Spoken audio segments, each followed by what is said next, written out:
حضرت امام حسین رضی اللہ تعالی عنہ کے خطبات اور مکتوبات کا آغاز مدینہ سے ہی ہو جاتا ہے۔ آپ رضی اللہ تعالی عنہ کا سفر مدینہ سے مکہ اور پھر مکہ سے کربلا کی جانب تھا۔ اہل مدینہ نے آپ رضی اللہ تعالی عنہ کو مدینہ میں ہی رہنے کا مشورہ دیا تھا، لیکن آپ رضی اللہ تعالی عنہ کو معلوم تھا کہ شہادت کا یہ سفر کربلا پہنچ کر مکمل ہوگا، اور ہر دور کا حقیقت پسند، حریت فکر کا دل ارادہ اور سچائی کا متلاشی کربلا سے روشنی حاصل کرے گا۔ یزید کا پیغام بیت مدینہ کے گورنر ولید بن عتبہ کے ذریعے آیا۔ اس وقت امام عالی مقام رضی اللہ تعالی عنہ مسجد نبوی میں تھے۔ ولید کا پیغام تھا، ایک حساس مسئلہ درپیش ہے، لہٰذا آپ رضی اللہ تعالی عنہ جلدی تشریف لے آئیے۔ جب حضرت امام حسین رضی اللہ تعالی عنہ ولید سے ملے تو اس نے یزید کی بیعت کا معاملہ پیش کیا۔ آپ رضی اللہ تعالی عنہ نے فرمایا، مجھ جیسا شخص کسی صورت بھی اس کی بیعت نہیں کرے گا۔ گویا امام عالی مقام رضی اللہ تعالی عنہ یزید کی بیعت اور اس کی حکومت کو غیر قانونی سمجھتے تھے۔ آپ رضی اللہ تعالی عنہ نے یزید کی حکومت کے خلاف اپنے انقلابی موقف کا مکمل اظہار کیا۔ ایوان و انصار کی کمی، لوگوں کی بے وفائی اور عوام الناس پر چھائے ہوئے خوف و ہراس کو جانتے ہوئے اس راستے کا انتخاب کیا جو آپ رضی اللہ تعالی عنہ کا پاک و پاکیزہ خون رائے گا نہیں گیا، اور اپنی وسیع پروپیگنڈا مشینری کے باوجود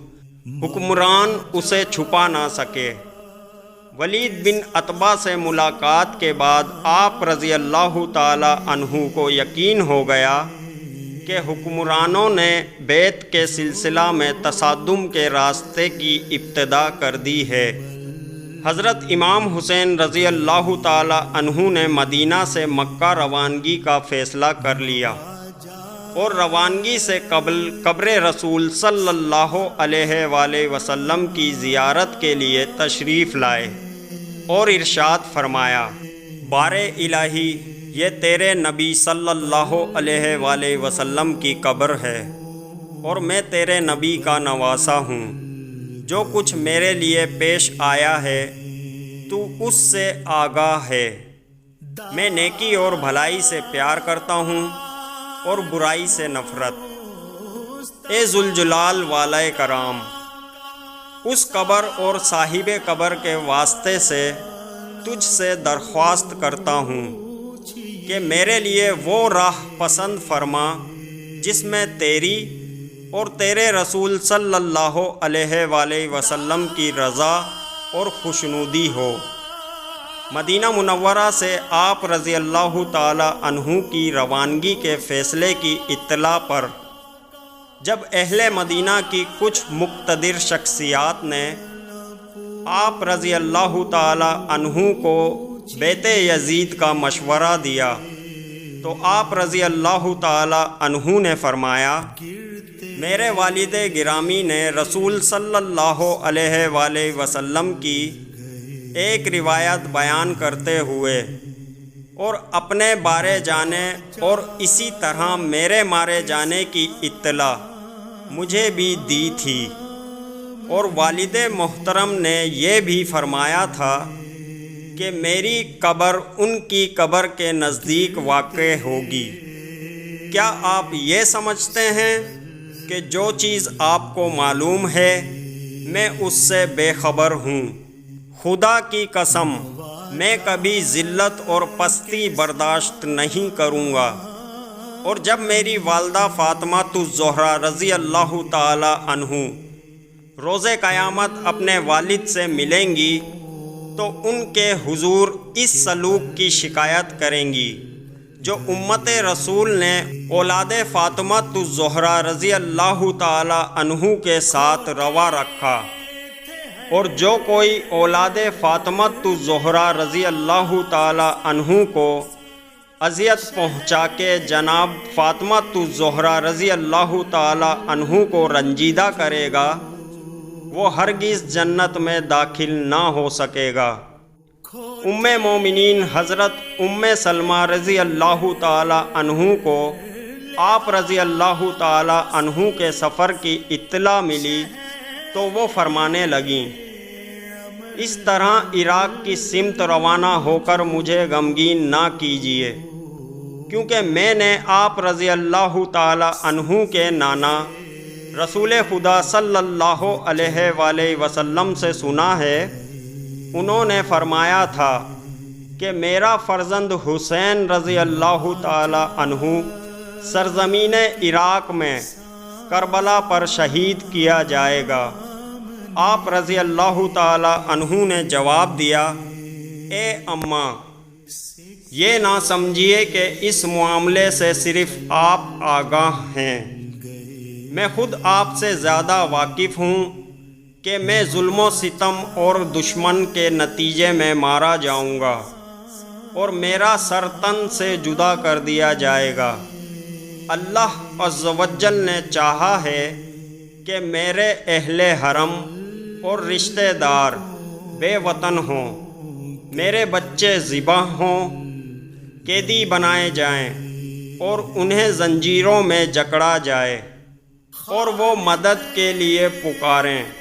اور کوئی ان کا ناصر و مددگار نہ ہو۔ مدینہ سے مکہ کی جانب روانگی کے وقت آپ رضی اللہ تعالی عنہ نے وصیت نامہ تحریر فرمایا اور مہر لگانے کے بعد اسے اپنے بھائی محمد حنفیہ رضی اللہ تعالی عنہ کے سپرد کر دیا۔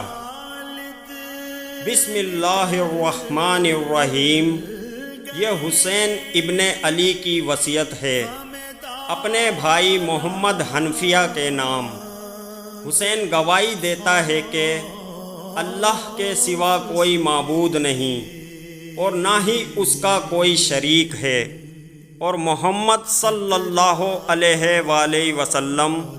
اللہ کے بندے اور اس کے رسول ہیں جو اس کی طرف سے دین حق لے کر آئے ہیں۔ اور حسین رضی اللہ تعالی عنہ یہ بھی گواہی دیتا ہے کہ جنت اور دوزخ حقیقت ہیں اور روز جزا میں شک نہیں ہے، اور اس روز یقیناً اللہ تمام اہل قبور کو زندہ کرے گا۔ توحید نبوت اور قیامت کے بارے میں اپنا عقیدہ بیان کرنے کے بعد اپنے اس سفر کے مقاصد ان الفاظ میں بیان کیے۔ مدینہ سے میرا نکلنا خود پسندی اور تفریح کی غرض سے ہے، اور نہ فساد اور ظلم و ستم میرا مقصد ہے۔ میں تو اس لیے نکلا ہوں کہ اپنے نانا کی امت کی اصلاح کروں۔ میں چاہتا ہوں کہ امر بالمعروف والنہی عن المنکر کو انجام دوں، اور یوں اس انجام دہی میں اپنے نانا صلی اللہ علیہ وآلہ وسلم اور اپنے والد گرامی کی سیرت کی پیروی کروں۔ اب اگر کوئی میری دعوت کو حق سمجھ کر قبول کرے تو اس نے اللہ کا راستہ اختیار کیا ہے، اور اگر میری دعوت مسترد کر دے تو میں صبر کروں گا یہاں تک کہ اللہ میرے اور ان افراد کے درمیان فیصلہ کرے، اور اللہ ہی بہترین فیصلہ کرنے والا ہے۔ اے برادر، یہی آپ کے لیے میری وصیت ہے، اور میری توفیقات تو صرف اللہ کی جانب سے ہیں، اس پر میرا بھروسہ ہے اور اسی کی جانب مجھے پلٹنا ہے۔ ابن کولویہ نے یہ کامل الزیارات میں تحریر کیا ہے کہ حسین رضی اللہ تعالی عنہ ابن علی رضی اللہ تعالی عنہ نے مکہ سے اپنے بھائی محمد بن حنفیہ اور بنی ہاشم کے دوسرے افراد کے نام یہ خط لکھا: بسم اللہ الرحمن الرحیم، حسین ابن علی رضی اللہ تعالی عنہ کی طرف سے محمد بن علی رضی اللہ تعالی عنہ اور ان کے ہمراہ رہنے والے بنی ہاشم کے دوسرے افراد کے لیے، اما بعد، جو کوئی اس سفر میں میرے ساتھ آئے گا وہ شہید ہو جائے گا، اور جو مجھ سے علیحدہ رہے گا وہ کبھی کامیابی حاصل نہ کر سکے گا۔ کوفہ میں حضرت امام حسین رضی اللہ تعالی عنہ نے اپنے سفیر مسلم بن عقیل رضی اللہ تعالی عنہ کو متعین فرمایا۔ انہوں نے کوفہ کے حالات دیکھ کر ایک خط آپ رضی اللہ تعالی عنہ کی خدمت میں ارسال کیا، جس کے جواب میں آپ رضی اللہ تعالی عنہ نے تحریر فرمایا: میں نے آپ کے سپرد جو کام کیا تھا، آپ بلا خوف و خطر اسی سمت بڑھتے چلے جائیں۔ طبری نے تحریر کیا ہے کہ 9 محرم جمعرات کے دن عصر کے وقت عمر ابن سعد نے حملے کا حکم دیا اور اس کے لشکر نے آگے بڑھنا شروع کر دیا۔ حضرت امام حسین رضی اللہ تعالی عنہ اس وقت اپنے خیمے کے باہر تلوار پر ٹیک لگائے بیٹھے ہلکی سی نیند میں تھے، جب حضرت زینب رضی اللہ تعالی عنہ نے لشکر کا شور سنا تو امام رضی اللہ تعالی عنہ کے نزدیک تشریف لائیں اور عرض کیا: اے بھائی، دیکھیے دشمن خیموں کے قریب آ گیا ہے۔ آپ رضی اللہ تعالی عنہ نے سر اٹھایا اور پہلے یہ جملہ ارشاد فرمایا: میں نے رسول اللہ صلی اللہ علیہ وآلہ وسلم کو خواب میں دیکھا ہے، جو مجھ سے فرما رہے تھے کہ میرے فرزند، تم جلدی ہی میرے پاس آ جاؤ۔ اس کے بعد اپنے بھائی حضرت عباس رضی اللہ تعالی عنہ سے فرمایا: میں تم پر قربان جاؤں، سوار ہو کر جاؤ، ان سے ملو اور پوچھو کہ کیا چاہتے ہیں۔ حضرت عباس 20 آدمیوں کے ساتھ دشمن کی طرف گئے اور ان کے قریب جا کر ان سے آگے بڑھنے کا سبب دریافت کیا۔ سپاہیوں نے جواب دیا: امیر کی طرف سے تازہ پیغام آیا ہے، جس میں کہا گیا ہے کہ یا تو آپ لوگ بیعت کریں، بصورت دیگر اسی وقت جنگ شروع کر دیں گے۔ حضرت عباس رضی اللہ تعالی عنہ کے جواب لانے پر آپ رضی اللہ تعالی عنہ نے فرمایا: ان کے پاس واپس جاؤ اور ممکن ہو تو اس ایک رات کی مہلت مانگ لو اور جنگ کو کل صبح تک کے لیے ٹال دو، کہ آج کی رات ہم اللہ کے ساتھ زار و نیاز میں بسر کریں۔ خدا جانتا ہے کہ مجھے نماز، تلاوت و قرآن اور کثرت سے دعا اور استغفار کس قدر پسند ہیں۔ عاشور کے دن جب جنگ نے شدت اختیار کر لی اور حسین رضی اللہ تعالی عنہ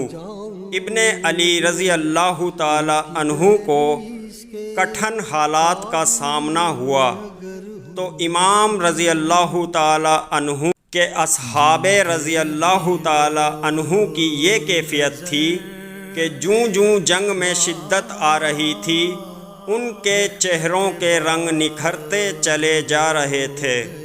اور ان کے سکون و اطمینان قلب میں اضافہ ہو رہا تھا۔ اصحاب یہ منظر اور غیر معمولی جرت دیکھ کر حیران تھے